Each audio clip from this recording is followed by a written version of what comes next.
sì wà bí àwọn olórí òkè wọn. Àwọn olórí oko pátápátá. Olúfẹ́mi ọmọ bàtà. CCC Òkìkí Ìmọ́lẹ̀ Parish. Ọ̀yá ìjọ ọdún. Jọ́njọ́ èèyàn tó lè. Wọ́n ní mọ́tò kan búlọ́ọ̀kì mọ́tò kan níta tí ó mẹ́ta. Àwọn àti ẹ̀mí lọ tó láti fún 535 FM ẹjọ́ bá ní kójọ owó bá rẹ̀. Tó bá ti jẹ́ ẹgbẹ́ lókè wọ́n ní ṣóòrù kan owó ìlú òkè sí ọ̀gá ọ̀gá tó ń bọ̀ ní ọ̀gá. Wọ́n ní ṣóòrù kan owó ìlú òkè. wọ́n ti ṣe ẹgbẹ́ ṣe báyìí. Ṣé ẹgbẹ́ sọ sẹ́yìn ọ̀bẹ?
Ajọ lẹ̀kọ́.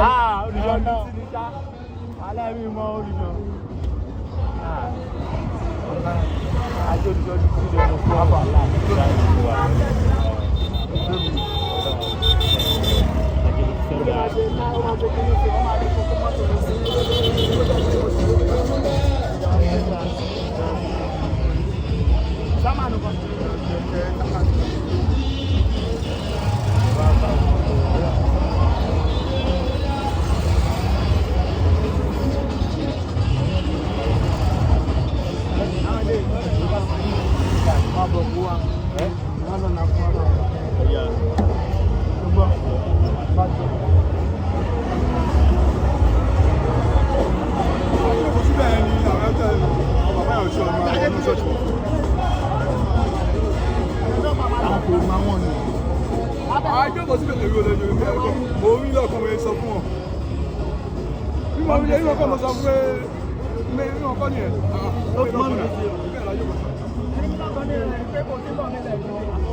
Vale, Oluso.